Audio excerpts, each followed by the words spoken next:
সম্পাদক সিনিয়র সাংবাদিক সালাউদ্দিন শোয়েব চৌধুরী। জনাব সালাউদ্দিন শোয়েব চৌধুরী, রাষ্ট্রপতির পদত্যাগ অবশেষে হলো। কিন্তু নানান ধরনের গুঞ্জন গত কয়েকদিন ধরে এগুলো শোনা যাচ্ছিল। আপনি নিজেও আপনার ফেসবুক পোস্টে জানিয়েছিলেন যে শুক্রবার বিকালেই তিনি পদত্যাগ করছেন এবং সেটি হয়েছে। আহ এরপরে কি? এবং প্রশ্ন হচ্ছে যে আপনি কি এর মধ্যে বিশেষ কোনো নাটকীয়তা দেখতে পাচ্ছেন কিনা? অনেক অনেক ধন্যবাদ। দেখুন, আপনিই বলেছেন অবশেষে। তার মানে অনেকেই সন্দিহান ছিলেন যে রাষ্ট্রপতি আদতেই পদত্যাগ করবেন কিনা বা আজকে করবেন কিনা।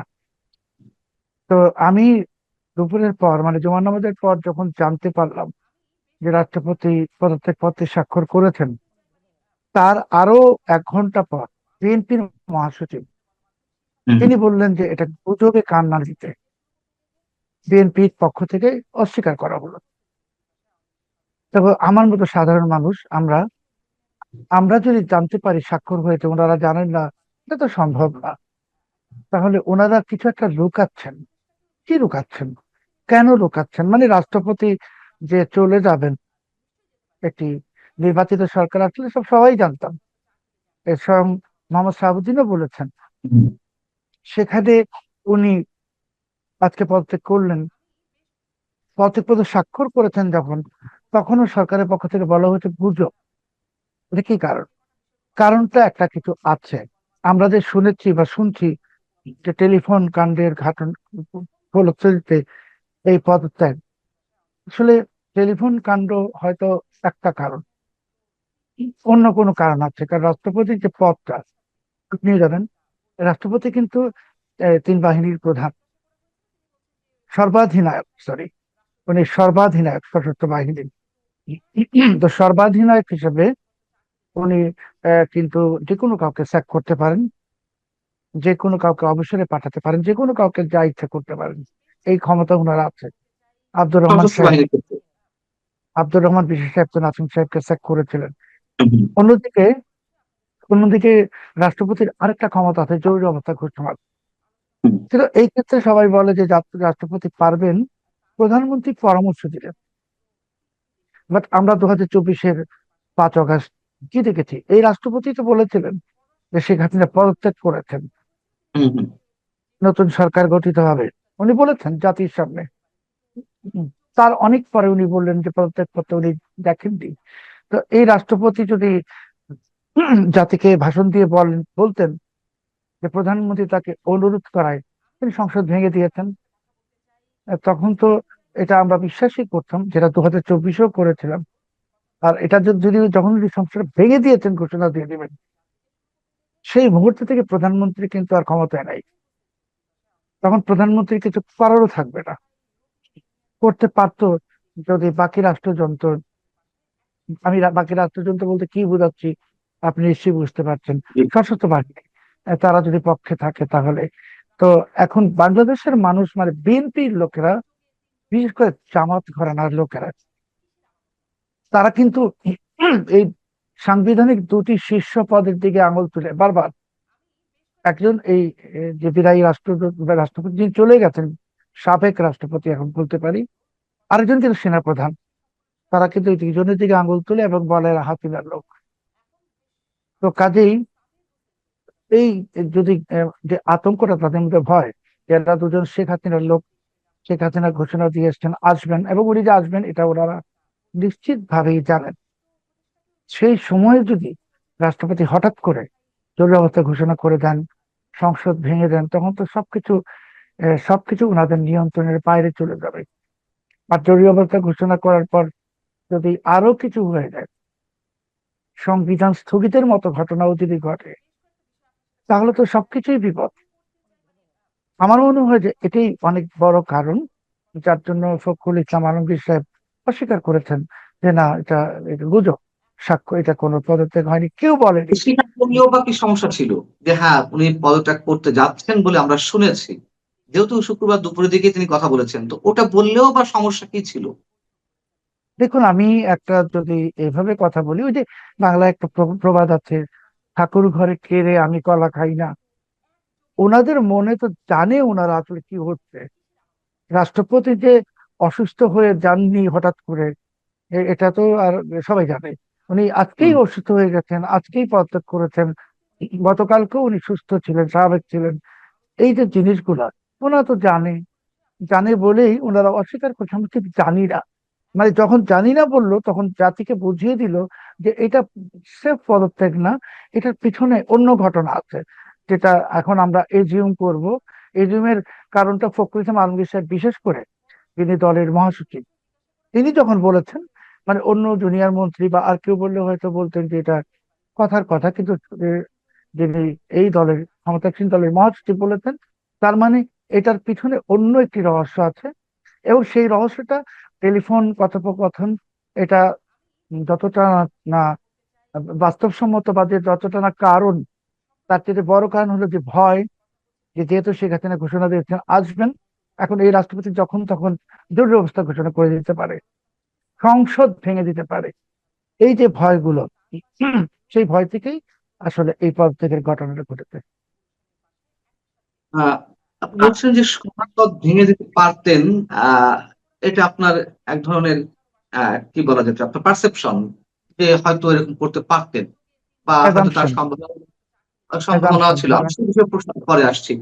আমার প্রশ্ন যেটি, মানে আমি গত 2 দিন ধরে ভাবছি, এবং আপনি নিজেও যখন বললেন পার্সোনালি বা আপনার ফেসবুক পোস্টে জানালেন যে শুক্রবার দুপুরের মধ্যে বা বিকালে তিনি পদত্যাগ করবেন, আমি যেটা ভাবছি যে শুক্রবারে কেন তাকে পদত্যাগ করতে হলো? এই পদত্যাগটা তো রোববারও করতে পারতেন। এবং যেখানে স্পিকার দেশে বাইরে ছিলেন ট্রিটমেন্টের জন্য, তাকেও সরকারের বিশেষ নির্দেশনায় 2 দিন আগে ফিরিয়ে আনা হলো দেশে, যাতে তার কাছে পদত্যাগ পত্রটা দেওয়া যেতে পারে। কেন, কেন এই তাড়াহুড়া? কেন এই বিশেষ ব্যবস্থা যে শুক্রবারের মধ্যেই পদত্যাগটি করতে হবে? রাষ্ট্র রাষ্ট্রপতিকে মঙ্গলবার দিন বিকালের পর জানানো হয়েছে উনি পদত্যাগ করতে হবে, এবং সেটা শুক্রবারেই করতে হবে, পারলে বৃহস্পতিবারই করতে হবে। আমি আপনাকে এটা জানাচ্ছি একদম সুস্পষ্ট ভাবে।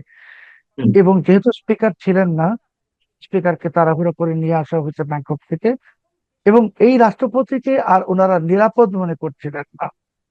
এবং আমি যেটা এখন এজিউম করছি, এখন এটা এজিউম, যে এইভাবে একটি নাটকীয় পদত্যাগ এবং অস্বীকার এবং পদত্যাগ, এরপর আরো কিছু ঘটতে যাচ্ছে। হয়তো এই রাষ্ট্রপতিকে গৃহবন্দী করা হতে পারে। এই রাষ্ট্রপতির সম্পর্কে অনেক রকম অভিযোগ, উনি রাষ্ট্রপতির দায়িত্বে থাকার আগে যা কিছু ছিল আমরা শুনেছি, সেটা নিয়ে তদন্ত হতে পারে। মানে এখন এটা, এই উনি যে সাবেক রাষ্ট্রপতি মোহাম্মদ শাহাবুদ্দিন, তিনি এখন একজন আওয়ামী লীগের নেতা, আওয়ামী লীগের একজন অত্যন্ত বলিষ্ঠ বা প্রমিনেন্ট নেতা, এটা তো বাস্তবতা। এবং উনি এই যে টেলিফোন যদি করে থাকেন আহ, সাবেক প্রধানমন্ত্রীকে, তাহলে নিশ্চিত জানতে পারেন, নিশ্চিত ভাবে জানেন যে উনি গুলশানের বাড়িতে যাওয়ার পর উনাকে হাউস অ্যারেস্ট করা হবে, ওনার সঙ্গে কাউকে যোগাযোগ করতে দেওয়া হবে না, এবং ওনার বিরুদ্ধে তদন্ত হবে। এটা এই কারণে যে এটা একটা বার্তা সবার জন্য, যারা হাসিনা পন্থী তাদের জন্য বার্তা। সেটা বেসামরিক এবং সামরিক প্রশাসনেও যারা আছেন হাসিনার প্রতি সিম্প্যাথেটিক, সহানুভূতিশীল, তাদের জন্য একটা বার্তা যে এরকম কিছু করলে কঠোর ব্যবস্থা নেওয়া হবে। কোনটার কথা ব্যবস্থা? আমি বলেছি যে রাষ্ট্রপতিকে যদি টেলিফোন কথোপকথনের কারণেই আচ্ছা, সরানো হয়ে থাকে, বুঝতে পারছি। তাহলে এর ফলশ্রুতিতে এখন তার বিরুদ্ধে অনেক কঠোর ব্যবস্থা নেওয়া হবে। এই বার্তা দেওয়ার জন্য সকল সামরিক বেসামরিক পদে যারা আছেন, যারা শেখ হাসিনার প্রতি সিম্প্যাথেটিক, সহানুভূতিশীল, তাদের জন্য এই বার্তা যে শেখ হাসিনার প্রতি কোনো সহানুভূতি দেখালে বা এই ধরনের কোনো কিছু করলে তার পরিণতিতে এইরকম ব্যবস্থা নেওয়া হবে।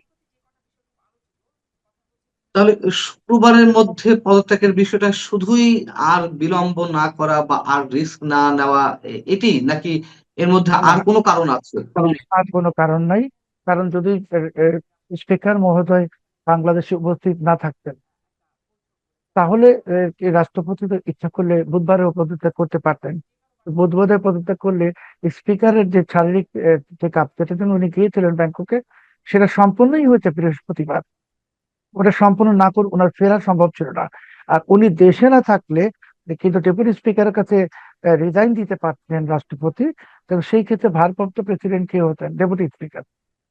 তো একজনকে 2 দিনের জন্য ডেপুটি স্পিকারকে ভারপ্রাপ্ত প্রেসিডেন্ট বানিয়ে আবার একদিন পরে জি। স্পিকারকে, আর এই রাষ্ট্রপতির কাছে একেবারে নিরাপদ মনে করেনি বিএনপি, এই জন্য রাষ্ট্রপতিকে সরানো হয়েছে। আর আমি এই অনুষ্ঠান শেষ করার আগে আরেকটা কথা বলবো, যে যখন জামাত জেনে গেল সোমবার রাতেই যে এই শাহাবুদ্দিন সাহেবকে সরানো হবে, এটা কিন্তু জামাত অনেক আগে জেনে গেছে। কারণ রাষ্ট্রযন্ত্রে জামাতের লোকেরা সবাই আছে বিভিন্ন প্রমিনেন্ট জায়গায়। তখনই কিন্তু জামাতের যারা সোশ্যাল মিডিয়া ইনফ্লুয়েন্সার তাদেরকে দিয়ে চাউর করে দেওয়া হলো যে রাষ্ট্রপতি এ মাসেই পদত্যাগ করবেন, এবং একজন আমলার নাম নিয়ে আসলো সামনে। ওই আমলাকে, ওই আমলা হলো ইউনূসের লোক। ওটা আরেকটা মেটিকুলার প্লট ছিল। ওই আমলাকে যদি অ্যাক্টিং প্রেসিডেন্ট বানানো হতো বা যেত, তাহলে একটি মেটিকুলাস প্লট ছিল জামাত এবং ইউনূসের, বাট সেটা ব্যর্থ হয়ে গেছে হাফিজুল সাহেব অ্যাক্টিং প্রেসিডেন্ট হওয়াতে। এখন আমরা অপেক্ষায় থাকবো, সেপ্টেম্বরে নির্বাচন হবে, সেখানে একজন নারী আন্তর্জাতিক ভাবে খ্যাতিসম্পন্ন তিনি বিএনপির মনোনয়ন পাচ্ছেন, তিনি প্রেসিডেন্ট হবেন। এটাই একদম নিশ্চিত। মানে আপনি কি আইরিন খানের কথা বলছেন, জাতিসংঘের যিনি বিশেষ দূত হিসেবে মাত্র 2 দিন আগেই নিয়োগ প্রাপ্ত হয়েছেন?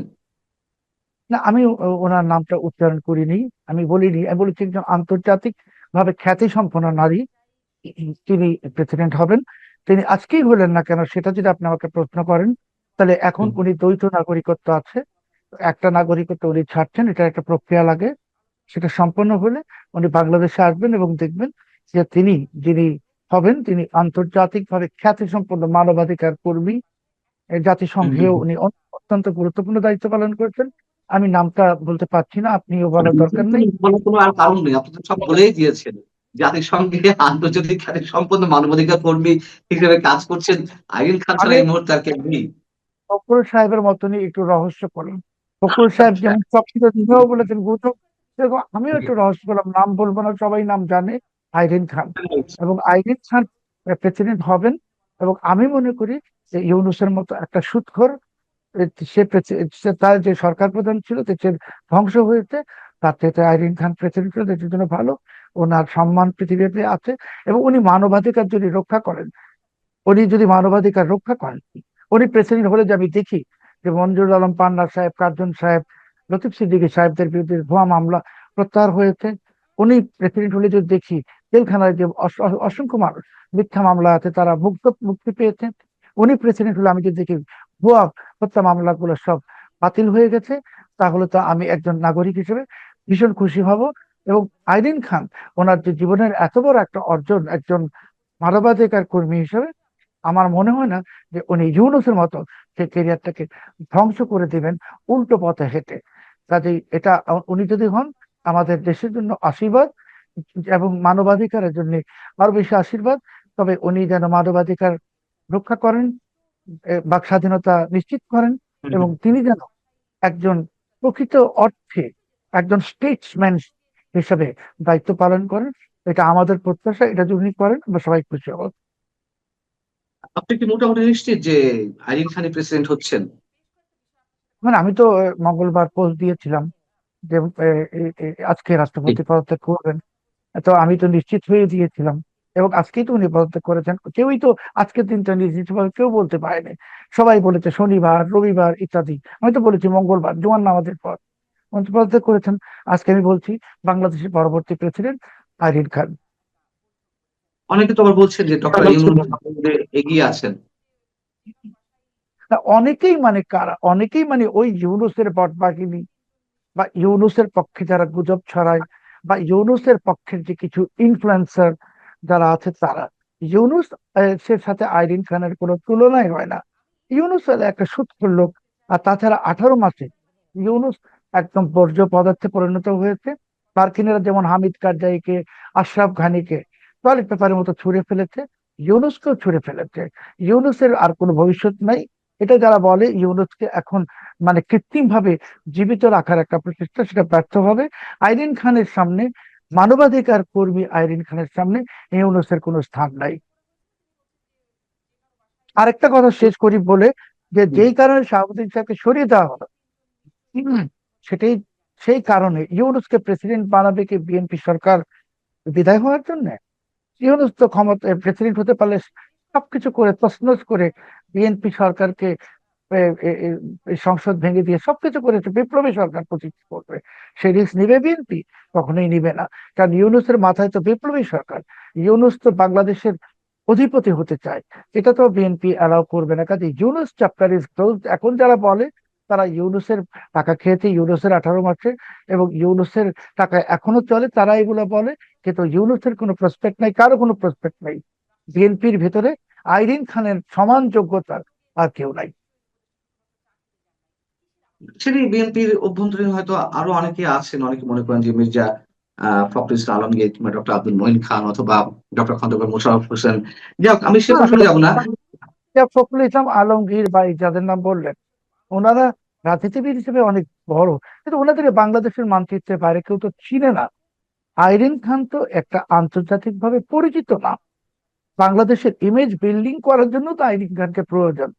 মানে ইউনুস যে লোকগুলোকে নিয়েছিল, আলী রিয়াজ, এটা সেটা, ফালতু লোক। কিন্তু আইরিন খান তো একজন রিয়েলি একজন ভালো মানুষ, মানে পরিচিত মানুষ। এদের সামনে ফখরুল ইসলাম আলমগীর সাহেব প্রেসিডেন্ট হিসেবে কি করবে? ওনার তো ইন্টারন্যাশনাল কোনো অ্যাপিল নাই। ফখরুল ইসলাম আলমগীর সাহেব তো এখন যদি চান এই মুহূর্তে যে পল কাপুরের সাথে কথা বলবেন, পল কাপুর ওনার ফোন ধরবে না। কিন্তু আইরিন খান যদি এখন চান ডোনাল্ড ট্রাম্পের সঙ্গে কথা বলবেন, ডোনাল্ড ট্রাম্প তার ফোন ধরবে। যাতে বিএনপি তো ওই লেভেলের একজন প্রেসিডেন্ট দরকার। এজন্যই আইরিন খান প্রেসিডেন্ট হবেন। যে বিষয়ে প্রশ্ন করতে চাচ্ছিলাম, আপনি বলছিলেন যে এই রাষ্ট্রপতি থাকলে হয়তো কয়েকদিনের মধ্যে তিনি জরুরি অবস্থা ঘোষণা করতে পারতেন অথবা সংসদ ভেঙে দিতে পারতেন শেখ হাসিনার হয়ে। আহ, এটা কি আসলে সহজ ছিল? মানে আপনি বলছেন যে তিনি তিনি ক্ষমতাবান এদিক থেকে, সাংবিধানিক জায়গা থেকে, কিন্তু সেটি হলে কি বিকল্প কোনো ব্যবস্থা হতো না? এবং উনি সংসদ ভেঙে দিলে কি সহজেই শেখ হাসিনা ঢুকে পড়তে পারতেন? সহজেই আওয়ামী লীগের নেতা কর্মীরা ছড়িয়ে ছিটিয়ে পড়তে পারতেন সারা দেশে? এমন এমনটা কি হচ্ছিল? মানে সেটি করতে গেলে তো নিশ্চয়ই একটা আন্তর্জাতিক কানেকশন প্রয়োজন ছিল, আন্তর্জাতিক যোগাযোগ এবং দলের মধ্য থেকে নানান ধরনের একটা প্রস্তুতি। সেই পর্যায়ে কি পৌঁছে গিয়েছিল? যেহেতু আপনি ধারণা করছেন যেমনটি হতে পারতো। না, ওই রাষ্ট্রপতি শাহাবুদ্দিন সাহেবের কোথায় কি যোগাযোগ আছে আমি তো জানি না। হুম। বাট উনি পারতেন। উনি পারতেন, এবং উনি যদি এটা করতেন ওইটা এককভাবে করতেন না, আরো কেউ সঙ্গে থাকতো। এবং সে আরো কেউরা তো কারফিউ দিয়ে দিত বাংলাদেশে, অনেক কিছু করতো। তখন তো ওই আওয়ামী লীগের অবস্থা যেমন 5 আগস্টে হঠাৎ করে এতিম হয়ে গেছে আওয়ামী লীগ, এরকম বিএনপির অবস্থা হতো। আর বিএনপি তো কোনো সুনাম কুড়াতে পারে নাই। বিএনপি চাঁদাবাজি করতেছে, দখলবাজি করতেছে, বিএনপির কোনো অর্জন নাই 5.5 বছরে, 1 টাকা বিনিয়োগ নাই। এবং বিএনপি তো ইউনূসের একটা ধারাবাহিকতা হিসেবেই কাজ করতেছে। আর বিএনপির ভিতরে তো ইউনূসের লোকেরা আছে। ওইরকম একটা ঘটনা ঘটলে তারাও যে একই সাথে সুর মিলে হুক্কা হুয়া করতো না, তারই গ্যারান্টি কোথায়? বিএনপি তো শত্রু দ্বারা পরিবেষ্টিত, বিএনপির চারপাশের শত্রু, ঘরের ভিতরেও শত্রু। এই অবস্থায় একজন মোহাম্মদ শাহাবুদ্দিন বা এনিওয়ান যে কোনো কিছু করতে পারবে। হুম, আপনার কি মনে হয় যে সাবেক রাষ্ট্রপতি মিস্টার শাহাবুদ্দিন চুপ্পু তিনি ট্রাম্প কার্ড ছিলেন একমাত্র শেখ হাসিনার? না, না, না, শাহাবুদ্দিন চুপ্পু শেখ হাসিনার ট্রাম্প কার্ড কখনোই ছিলেন না। শেখ হাসিনা ট্রাম্প কার্ড ভিন্ন জায়গায়। শেখ হাসিনা শাহাবুদ্দিন চুপ্পুকে কেন্দ্র করে বা তার উপর নির্ভর করে বাংলাদেশে আসতে চাইছেন, এটা কখনোই সম্ভব না। শেখ হাসিনার ইন্টারন্যাশনাল কানেকশন আছে। শেখ হাসিনা সেগুলো ঠিকঠাক করেই আসবেন। আর 29 তারিখ তো সার্জিও গুরু আসছেন বাংলাদেশে। উনি আসুন, আসলে দেখুন উনি কি বলে। বলার পর আরো কিছু পরিষ্কার হবে। আপনি তো, আমি, আপনি, আমরা সবাই তো 7 দিন আগেও জানতাম হুম। যে প্রধানমন্ত্রী ভারত যাচ্ছেন না। একটি বিতর্কিত পত্রিকা তো রিপোর্টও করেছিল। তো প্রধানমন্ত্রীকে তো এর আগে নরেন্দ্র মোদী দাওয়াত দিয়েছিলেন, আমন্ত্রণ জানিয়েছিলেন। তখন তো সরকারের পক্ষ থেকে কিছু বলা হয়নি। কিন্তু এইবার তো বিমস্টেক সম্মেলনের আমন্ত্রণ, এটা কিন্তু নরেন্দ্র মোদীর সম্মেলন আমন্ত্রণ না। এটা ভারতের, হুম। যেহেতু ভারত হোস্ট কান্ট্রি সেই হিসেবে আমন্ত্রণ। এটাকে তো কালকে রাতে স্বরাষ্ট্র প্রতিমন্ত্রী কনফার্ম করেছেন যে ইনভাইটেশন পেয়েছেন। তার মানে উনি যাবেন। কাজেই ক্ষণে ক্ষণে পরিস্থিতি পরিবর্তন হয়ে যাচ্ছে, এবং বিএনপি আজকে যা বলছে কালকে সেটা বলবে না। গতকালকে যা বলেছে আজকে তা বলবে না। বিএনপিও বাস্তবতা বুঝতে পারছে। বিএনপির সামনে অনেক চ্যালেঞ্জ সামনে আসছে, সাহায্য করে আসছেন। চীনের অনেকগুলো ইস্যু তিনি তুলে ধরবেন, দাবি করবেন চীনের সঙ্গে যে চুক্তিগুলো হয়েছে সব বাতিল করতে হবে। পাশাপাশি সবচেয়ে খারাপ যে চ্যালেঞ্জটা এই কোম্পানির জন্য আসছে, খারাপ মানে আমি খারাপ শব্দটা ভুল বলেছি, কঠিন চ্যালেঞ্জ, যে হুম, সৌদি হুম। আরব কিন্তু এই আগামী সপ্তাহে ইসরায়েলকে স্বীকৃতি দিবে। সৌদি আরব, পাকিস্তানও দিবে। এই দুই দেশ দিয়ে দিলে বাংলাদেশের উপর তো স্বীকৃতির চাপ আসবে এবং নিশ্চিত আসবে। তখন তারেক রহমান সাহেব যদি স্বীকৃতিতে অস্বীকৃতি জানান, তাহলে মার্কিন যুক্তরাষ্ট্র এক ধরনের অ্যাকশন নেবে। আর যদি উনি স্যাংশন দিয়ে দেন, উনি তো 4 দিন আগে 6 দিন আগে পাসপোর্টে আবার সেই একসেপ্ট ইসরায়েল ফিরিয়ে এনেছেন, তাকে খুশি করার জন্য সেটা আমি জানি না। এখন তো উনি ইসরায়েলকে স্বীকৃতি দিলে এই উগ্রবাদীরা রাস্তায় নেমে আসবে প্রসেশন নিয়ে, প্রটেস্ট নিয়ে। তো এটাকে সামাল দিতে গেলে তো অন্য কিছু করতে হবে। কাজে বিএনপির সামনে এখন ভীষণ কঠিন চ্যালেঞ্জ। এখন বিএনপির শেষ পর্যন্ত বিএনপি ঘন্টায় ঘন্টায় দেখবেন সিদ্ধান্ত পরিবর্তন করবে, শেখ হাসিনা প্রসঙ্গ করবে। এবং এখন বিএনপির আসলে আপনাকে বলেছিলাম কিনা আমি জানি না, যে বিএনপি তো এখন কোনো পররাষ্ট্র নীতি নাই, এক দিক বিদিক জ্ঞান শূন্য। আর বিএনপির পররাষ্ট্র নীতির নৌকার হালটা যার হাতে, সে তো ইউনূসের লোক, খলিলুর রহমান। কাজেই চীন সফরে গেলেন, যা কিছুই করেছেন, এখানে স্বাধীনতা দিবস পালন করেছেন আমেরিকার, সব করেছেন, সব পরস্পর বিরোধী। ইরানকে খুশি করার জন্য বা আরেকজনকে খুশি করার জন্য পাসপোর্টে স্টেপ ইসরায়েল এখন অসময়ে আনতেন কি কারণে? আমাদের পাসপোর্টের র্যাঙ্কিং তো এরই মাঝে নর্থ কোরিয়ার, উত্তর কোরিয়ার হুম, হুম। সমান্তরালে চলে গেছে। কাজেই বিএনপি সামনে কঠিন চ্যালেঞ্জ। চীনের সঙ্গে সমস্ত চুক্তি বাতিল করতে হবে, সমস্ত প্রেম প্রণয় বাতিল করতে হবে, সেই চাপ আসতেছে। পাশাপাশি ইসরায়েলকে স্বীকৃতি দিতে হবে, আরেক চাপ আসতেছে। এই চাপ থেকে বিএনপি যদি রক্ষা পেতে হয়, বিএনপিকে একটি আঞ্চলিক শক্তির সাথে এবার হাত মেলাতে হবে এবং তাদের সাথে তাদের আস্থা অর্জন করতে হবে। এখন বিএনপি আর কোনো নেগোসিয়েশনের পর্যায়ে নেই, যে বিএনপি নেগোসিয়েট করবে সেই পর্যায়ে বিএনপি নেই। এখন বিএনপিকে সার্ভাইভেলের প্রশ্ন, বাঁচাও, সেই জায়গায় যেতে হবে। আর সার্জিওগোর যে ছবিটা আপনি যদি লক্ষ্য করে থাকেন বিমস্টেকে, যে গ্রুপ ফটো, এটাকে ফটো সেশন হয়েছে, কোনো মিটিং টিটিং হয় নাই। যে হুমায়ুন হুম, কবির, খলিলুর রহমান, মার্কো রুবিও এবং সার্জিও গোরের যে ছবিটা, ফটো সেশন, এই ফটো সেশনে তো খলিলুর রহমান একটা চমৎকার ভাবে ইউনুসের একটা পদ্ধতি অবলম্বন করছেন। ফটো সেশন হলেই মিটিং হয়েছে, ফটো সেশন মানে মিটিং না। দ্বিতীয় হলো যে আপনি সেখানে 4 জনের ছবি দেখুন, কার্যকরের চেহারাটা দেখুন, সে এই 3 জনের দিকে তাকায়ও নি, অন্যদিকে তাকিয়েছে রাগান্বিত বোর্ড নিয়ে। তার মানে কার্যকর একটি কঠিন বার্তা নিয়ে আসছে।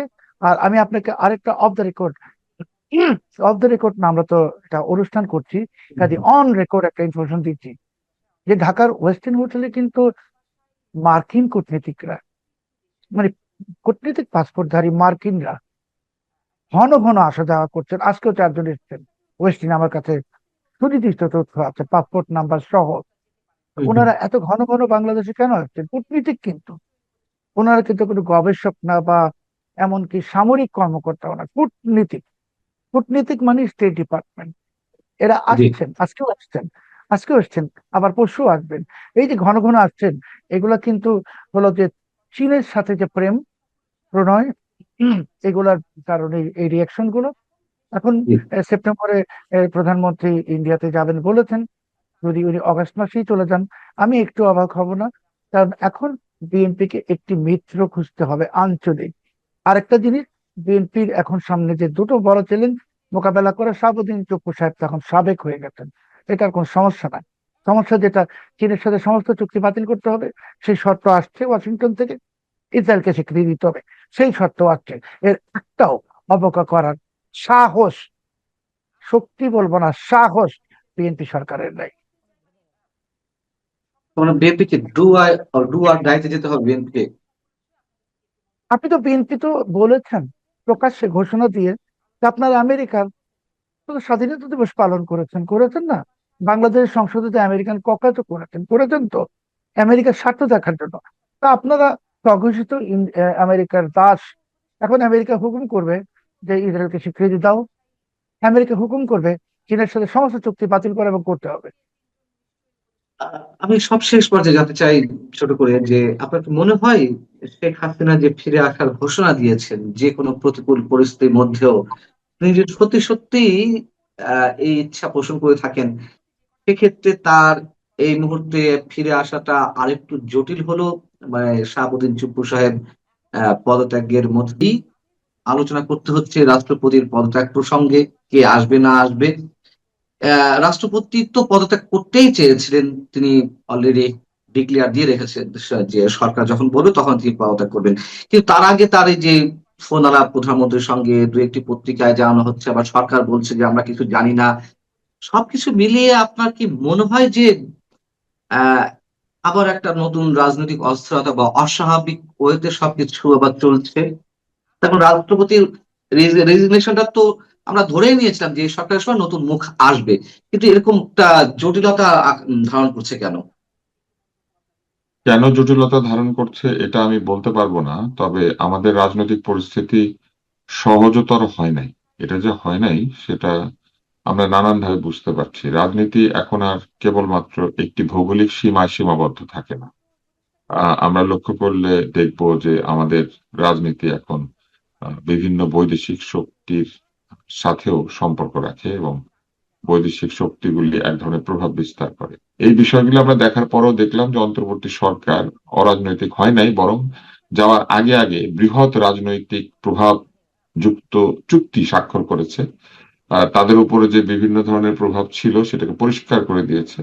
এবং এই বিষয়গুলির কারণে আমাদের রাজনীতি কিন্তু আসলে খুব একটা সরল সহজ হয়ে যায় না। আহ মহামান্য রাষ্ট্রপতি পদত্যাগ করতেই পারেন, কেননা উনি তো রাজনৈতিক ভাবে নিয়োগপ্রাপ্ত রাষ্ট্রপতি। আওয়ামী লীগ হুম। তাকে নিয়োগ করেছিল এবং সেই সময় তিনি আহ এক অনেক ধরনের কথা বলেছেন যে কথাগুলি শুনলে মনে হবে যে তিনি আওয়ামী লীগ পন্থী।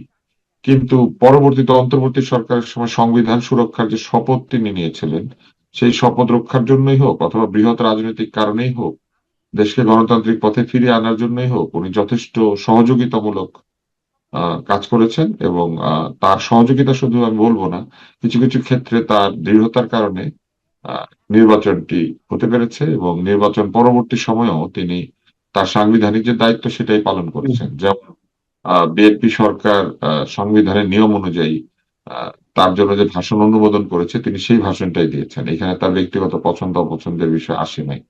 তারপরে তার যে অন্যান্য কর্মকাণ্ড সেই সব জায়গাতে তিনি যথেষ্ট পরিমাণে আমার ধারণা যে গণতান্ত্রিক আচরণ করেছেন, সংবিধানের প্রতি বিশ্বস্ত থাকার চেষ্টা করেছেন। আর বিএনপিকেও আমি বলবো যে তারা দেশের স্বার্থেই হোক বা তাদের দলের স্বার্থেই হোক আহ প্রেসিডেন্টকে যথেষ্ট সম্মান দিয়েছে। প্রেসিডেন্টকে তারা ঠিক অসম্মান করে নাই, যেটা ইউনূস সাহেব করেছেন বিভিন্ন সময়।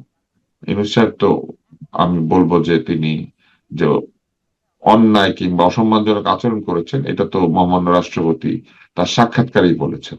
তাই তিনি যদি এখন পদত্যাগ করেন এটাকে স্বাভাবিক প্রক্রিয়া, ফলে রাষ্ট্রপতি পদত্যাগ করতে পারেন, এটা কোনো অস্বাভাবিক ঘটনা না। তবে এটাকে ঘিরে যে আলোচনাটা হচ্ছে সে আলোচনাটা অস্বাভাবিক।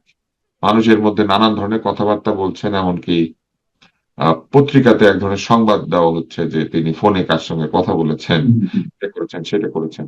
এই জিনিসগুলি আসলে আমাদেরকে এক ধরনের বিস্মিত করে যে রাষ্ট্রপতি কার সাথে ফোনে কথা বলছেন সেটা যদি গোয়েন্দা সংস্থা বা কেউ যদি জানতেও পারে, এটা এইভাবে প্রকাশ্যে না এনে বরং এইগুলিকে আমি মনে করি যে রাজনৈতিক দল বিএনপি যেহেতু ক্ষমতায় আছে, এমন ভাবে বিষয়টা করা উচিত যাতে মনে না হয় যে সরকার কোনো জায়গাতে বিব্রত, দুর্বল অথবা কোনো কারণে তারা তাকে বিশ্বাস করতে পারছেন না। এই জিনিসগুলি মানুষের মধ্যে আস্থা কমিয়ে দেয় সিস্টেমের প্রতি, এবং এটা ক্ষতিকর হয়। এক ধরনের উৎকণ্ঠার মধ্যে মানুষ যখন থাকে তখন না করে বিনিয়োগ, না করে ব্যবসা বাণিজ্য, না করে চাকরি, ভয়ের মধ্যে থাকলে, আতঙ্কের মধ্যে থাকলে, দেশে কি হচ্ছে কি হচ্ছে এরকম অবস্থায় থাকলে বাংলাদেশে তো বিনিয়োগ হবে না, বাংলাদেশে ব্যবসা বাণিজ্য ঠিক মতো দাঁড়াবে না।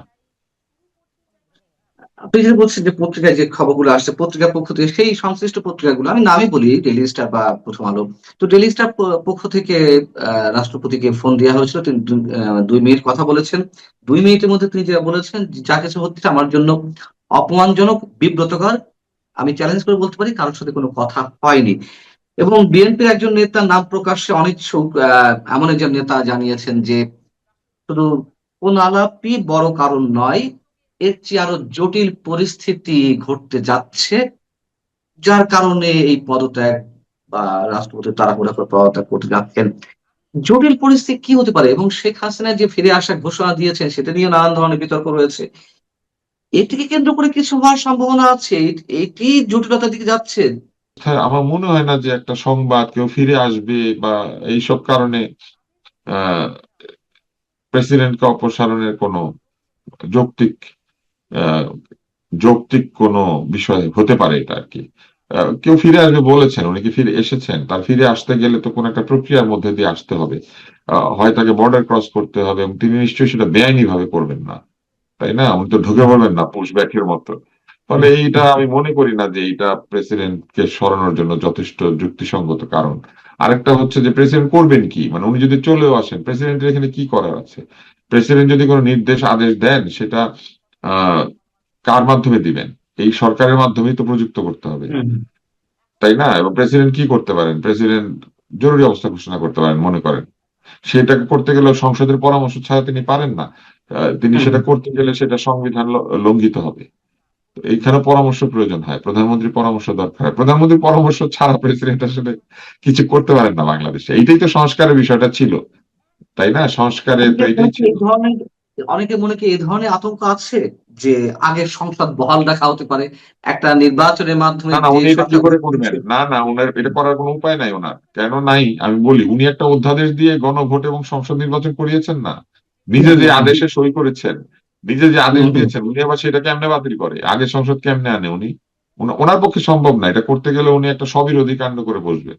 এটা তো এখন আর সম্ভব না, ওনার আদেশেই তো গণভোট হয়েছে। এই যে সারাক্ষণ এনসিপি আর জামাত কি বলে যে প্রেসিডেন্ট সাহেবের আদেশে হয়েছে, গণভোট বৈধ। তো গণভোট বৈধ এটা বিরোধী দল বলে, সরকারি দলও বলে। তো কেউ কি এটার বৈধতা নিয়ে চ্যালেঞ্জ করেছে? করে নাই তো। আরেকটা বিষয় এই রাষ্ট্রপতির পদত্যাগ করা না করার সঙ্গে জড়িয়ে আছে, সেটা হচ্ছে নতুন রাষ্ট্রপতি কে হচ্ছেন। এটা নিয়ে যথেষ্ট আগ্রহ রয়েছে মানুষের। নতুন এখন রাষ্ট্রপতিকে মানুষের যাদের বড় নাম কথা না। আসছে, জি। হ্যাঁ হ্যাঁ, আহ, অনেকের আগ্রহ আছে, হ্যাঁ। তো একজন সাবেক সচিব, যিনি এর মধ্যে অনেক সাবেক না, বর্তমান মন্ত্রিপরিষদ সচিব, যিনি অনেক বিষয়ে আলোচিত, সমালোচিত, বিতর্কিত, আহ তার নাম আসছে। প্রধানমন্ত্রীর মুখ্য সচিবের নাম আসছে। এবং বিএনপির মধ্যে দলীয় শীর্ষ নেতা যারা রয়েছেন তাদের নাম তো আসছেই, সেটি নিয়ে আমাদের কারো কোনো আপত্তি নেই। কিন্তু এই যে আনইউজুয়াল কিছু বিষয় আলোচনা হচ্ছে, আবার ডক্টর মোহাম্মদ ইউনূস সাবেক প্রধান উপদেষ্টা, আমি শুনলাম তিনিও নাকি দৌড়ে এগিয়ে আছেন। এখন এই মন্ত্রিপরিষদ সচিব বা ডক্টর ইউনূসের মতন ব্যক্তিরা, আপনার কি মনে হয় কতটুকু তাদের রাষ্ট্রপতি হয়ে আমাদের সামনে উপস্থিত হওয়ার সম্ভাবনা আছে? প্রথম বিষয় হচ্ছে আহ, কোনো ব্যুরোক্র্যাটিক মানুষকে প্রেসিডেন্ট বানানো সঠিক নয়।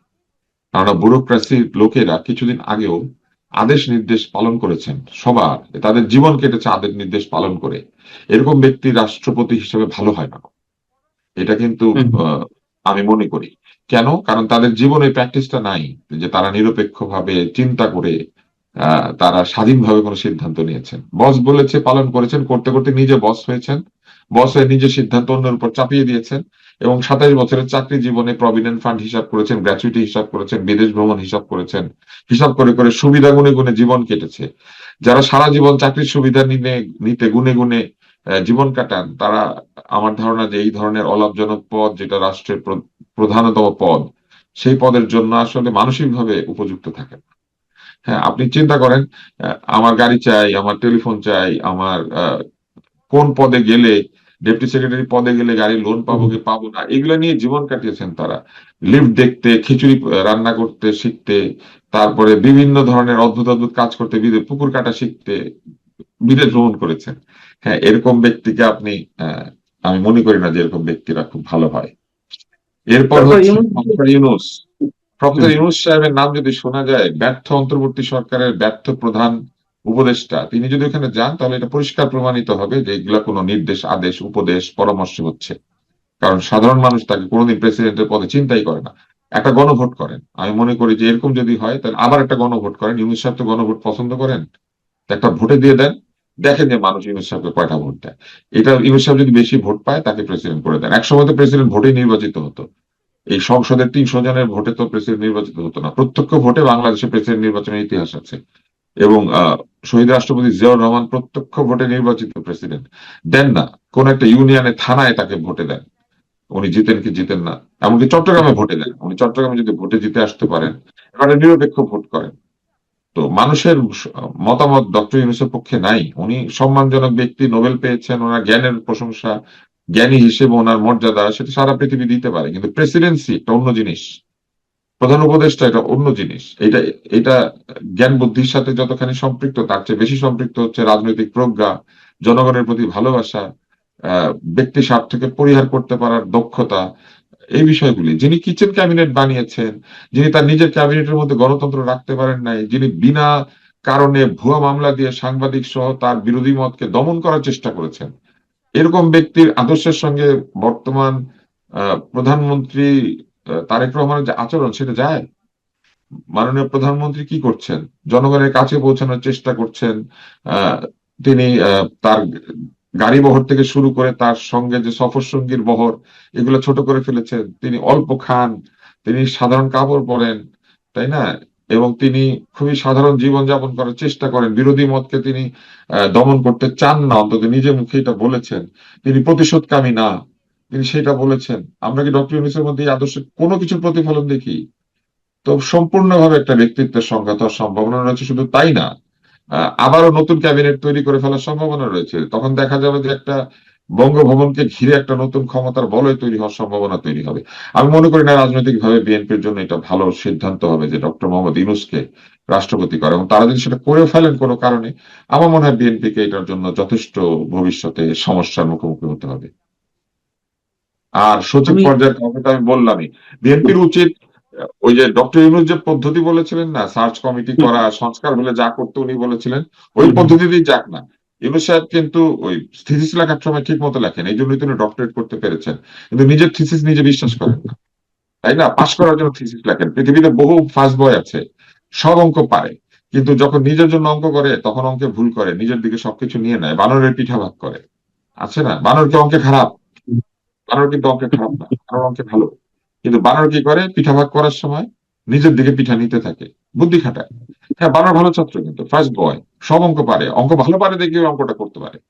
এই জন্য আহ, আমরা কিন্তু মনে করি যে আমরা অনেকেই মনে করি না, শুধু এটা এটা উচিত হবে না যে এই যে সচিব, আমলা, ব্যুরোক্রেসি কিংবা দলীয় ভাবে অত্যন্ত মানে দলকানা এরকম লোককে সেখানে দিলে আমি মনে করি যে সত্যিকার অর্থে যে পরিবর্তনের সূচনা বাংলাদেশ দেখতে চেয়েছিল সেটা হবে না, যেটা এখনো হয় নাই ওইভাবে। আরেকটা হচ্ছে মাননীয় প্রধানমন্ত্রী যে প্রতিশোধকামী নন, তিনি যে মানুষের কাছে যেতে চান, তিনি যে সিম্পল লিভিং পছন্দ করেন, তিনি যে পারিবারিক ব্যক্তি, তার যে সাংস্কৃতিক এক ধরনের ইচ্ছা আছে, সিনেমা দেখেন, গান শোনেন, এই ব্যাপারগুলি যে আমাদেরকে এক ধরনের উৎসাহিত করেছিল, একেবারে উৎসাহে সেই মানে কি বলবো, সেই উৎসাহের আগুনে ছাই চাপা পড়বে, ছাই দেওয়া হবে। আমি শেষ একটি বিষয়ে জানতে চাই, সেটি হচ্ছে যে ওভারঅল জানতে চাইছি, আপনি প্রথমে বলছিলেন যে রাষ্ট্রপতির যে ঘিরে যা কিছু হচ্ছে এগুলো একটু অস্বাভাবিক মনে হচ্ছে। আহ আবার ইউনূস সাহেবকে কেন্দ্র করে বলছেন যদি সত্যি ইউনূস সাহেব রাষ্ট্রপতি পদে আসেন তাহলে ধরে নিতে হবে যে বিশেষ কোনো নির্দেশ, উপদেশ বা বাধ্যবাধকতা রয়েছে। আহ আমি যদি ওভারঅল জানতে চাই যে এবং বিদেশি শক্তির কথা বলছেন যে বাংলাদেশের রাজনীতি বিদেশি শক্তির সাথে নানান ভাবে সম্পৃক্ত থাকে, সব মিলিয়ে সেই বিদেশি শক্তি কি খুব বেশি প্রভাব রাখছে? আমি যদি সরাসরি জিজ্ঞেস করি যে ভারতীয় আধিপত্যবাদ আমরা কেউ চাই না, কোনো আধিপত্যবাদ আমরা চাই না, কিন্তু ভারতীয় আধিপত্যবাদ থেকে বেরিয়ে এসে আমরা মার্কিন আধিপত্যবাদের দিকে ঝুঁকে পড়ছি কিনা। তো আধিপত্যবাদ আমাদের মাথায় চাপতে পারছে বা পারবে, এইটা কিন্তু নির্ভর করে হচ্ছে আমাদের দুর্বলতা বা আমাদের মেধাহীনতা এর উপরে আর কি। এখন আমি যে প্রশ্নটার মধ্যে ছিলাম যে ইউনূস সাহেব চলে আসলে, ইউনূস সাহেব চলে আসলে কি হবে জানেন?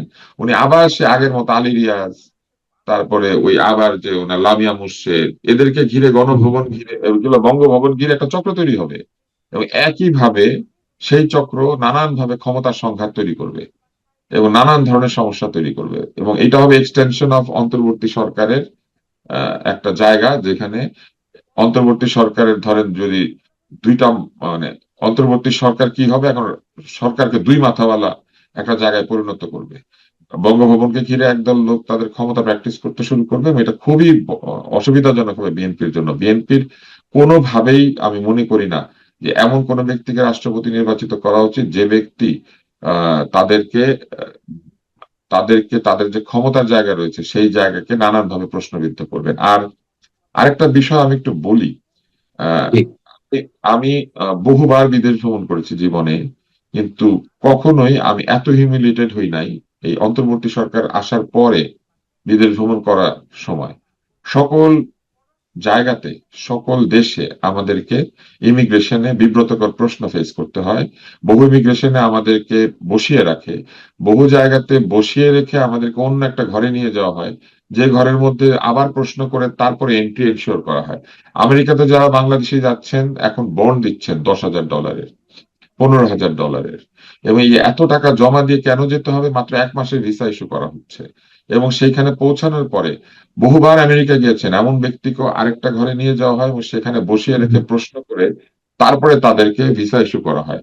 এবং আমি নিজের কানে, আমি আমেরিকা ভ্রমণ করেছি, আমি নিজের কানে শুনেছি ওই ভিসা অফিসার বলছেন নাইজেরিয়া, বাংলাদেশ, আরো কয়েকটা দেশ, বলবো আমি সিরিয়া, এরকম হুম, কয়েকটা হুম। দেশের কথা বলে বলছেন এইসব লোককে এখানে আসার পরে সে যেই হোক না কেন তাকে এখানে আনতে হবে এবং প্রশ্ন করতে হবে। মানে আমাদেরকে ব্যর্থ রাষ্ট্রের তালিকায় ফেলে দিয়েছে। আমি নিজের কানে ওখানে বসে থেকে শুনেছি, তো আমাকেও নিয়ে গেছে একটা ঘরে নিয়ে বসিয়ে রেখে, এবং আমি যখন অনেক প্রশ্ন করতে শুরু করেছি সে কোনো উত্তর দেয় না, আমাকে কোনো উত্তর দিচ্ছে না, তাই না? এবং আপনি নিশ্চয়ই জানেন যে আমেরিকার নিয়ম রয়েছে বিশেষ শিশু যদি আপনার সঙ্গে থাকে, আমেরিকাতে কিন্তু এটা তাদের সাংবিধানিক রুল, তাদেরকে আলাদাভাবে ট্রিট করতে হবে। আমার ভ্রমণে আমার সঙ্গে আমার বিশেষ শিশু ছিল, আছে। তো সেইরকম একটা অবস্থায় আমাদেরকে বসিয়ে রাখা হচ্ছে এবং সেই আইনগুলি তারা মানছে না। আমাদেরকে কিন্তু ফার্স্ট লেন দেওয়ার কথা, আমাদেরকে কিন্তু আগে নিয়ে যাওয়ার কথা, অন্যান্য দেশে দিচ্ছে। এবং ওইখানে দাঁড়িয়ে থাকা অবস্থা বিশাল লাইন, সেই লাইনে দাঁড়িয়ে থেকে যখন আপনি ইমিগ্রেশন কাউন্টারে পৌঁছাচ্ছেন সেখানে আপনাকে ছেড়ে না দিয়ে সে আপনাকে নিয়ে আবার কোনো একটা জায়গাতে 20-25 মিনিট বসিয়ে হুম। রাখছে। মানে অনেকটা এইগুলি এরকম যে যে করা হচ্ছে, কনসেন্ট্রেশন ক্যাম্পে শোনেন, নিয়েছে। এইগুলি যে করা হচ্ছে ভাই, পান্না, এগুলো যে করা হচ্ছে এইগুলা নিয়ে আমাদের যে বিশাল দিগগজ পণ্ডিতেরা এখন আমেরিকার দূতাবাসে চাকরি বাকরি পেয়েছেন না অন্তর্বর্তী হুম, সরকারের হুম। সময়, এরা কোনো কথা বলেন না। এরা এগুলি নিয়ে কোনো বক্তব্য কোথাও ছাপানোর ব্যবস্থা করেন না। এরা এগুলো নিয়ে কোনো নেগোশিয়েট করেন না। উল্টা ওনারা সারাক্ষণ ব্যস্ত আছেন পান্না কি বলেছে, পান্নার হুম, হুম, ঘটনাবলী, হুম। পান্না ভুল কি বলছে কোথায়? এটা দেখার জন্য কাউকে চাকরি দেয় না এখানে কিন্তু। বরং বিদেশি মিডিয়াতে যে দেশে কি আছে, যে যে দেশে আছেন সেই দেশে বিদেশি মিডিয়াতে বিদেশে আমাদের নাগরিকরা কি ধরনের ব্যবহার পাচ্ছেন এবং সেটা নিয়ে কি ছাপা হবে হবে না, আমাদের ইমেজ উন্নত করার চাকরি দেওয়া হয়েছে তাদেরকে। তো তারা তো সেটা করছেন না জায়গা মতো বসে, তারা ব্যস্ত আছেন তাদের মহাগুরু ইউনুসের যে ফেস সেইটাকে বড় করে দেখানোর জন্য, ইউনুসের মর্যাদা রক্ষার জন্য যেন তারা ব্যস্ত। ইউনুসকে কেউ কিছু বললে তাদের তেলে বেগুনে তারা জ্বলে ওঠে, তাই না? তো এগুলো কিন্তু আমাদের জন্য খুব বিব্রতকর। সাংবাদিকরা কথা বলবে, এমনকি ভুল সমালোচনা করতে পারে, সেটা করতে পারে। যেমন ধরেন আপনি 2টা পত্রিকার কথা বললেন, আমরা কি ভুলে হুম, গিয়েছি যে এই পত্রিকার সম্পাদক নিজে বলেছিলেন যে উনি বিশেষ সংস্থার পাঠানো রিপোর্ট না দেখে ছাপতেন? হুম, হুম। আপনি এইটা, এই সমালোচনা করতেই হবে যে ওনার মতো ব্যক্তি না দেখে ছাপবেন কেন? কারণ ওনারাই তো সবাইকে বলেছেন যে কোনো কিছু না দেখে ছাপিও না, জার্নালিজম উইদাউট ফিয়ার এন্ড কি জানো। তো অনেক জার্নালিজম ধন্যবাদ। উইদাউট ফিয়ার কি এই জিনিস হুম, যে আপনি না দেখে একটা জিনিস ছেপে দিবেন, যাচাই না করে সেটা ছেপে দিবেন? ফেসবুকের মধ্যে কে একটা পোস্ট করেছে ভুল, এইটার জন্য কারো কারো হুম, মাথা নষ্ট হয়ে যায়, কেউ কেউ যেন পাগল হয়ে যায় যে উনি একটা পোস্ট করেছেন। ধরেন আমি হুম। ফেসবুকে আছি আজকে 2006 সাল থেকে, যখন এইসব ব্যক্তি ফেসবুকে কি করে চাপ দেয়, কিবোর্ড কেমনে টিপে শিখে নাই, ঠিক আছে, 2006 অনেকে আবার সালের সেই শেষে। সব জায়গা থেকে হ্যাঁ, ফ্যাক্ট চেকও করছে। আমি আপনাকে বলি, বিশিষ্ট ফ্যাক্ট চেকার নাম দিয়ে যে তারা নেমে পড়েছেন। হ্যাঁ, হুম, একটা এই এই এই এত বছরে একটা সংবাদ যেটা আমি বিদ্রুপাত্মক ভাবে, মানে সংবাদ হিসেবে দেই নাই কিন্তু আমি হুম, হুম। বিদ্রুপ করেছিলাম। হ্যাঁ, সেই সেটাকে বিদ্রুপকে, বলছে ভুল তথ্য। হ্যাঁ, ভুল তথ্য, ফেসবুকের ভুল তথ্য নিয়ে যাদের এত অস্থিরতা, ডক্টর ইউনূসের ভুল তথ্য নিয়ে তাদের অসুবিধা নাই? ডক্টর ইউনূস বলেন নাই যে বাংলাদেশের দরখাস্ত এসেছে এবং সেই দরখাস্ত দিয়ে হাজার হাজার লাখ লাখ তরুণ চলে যাবে,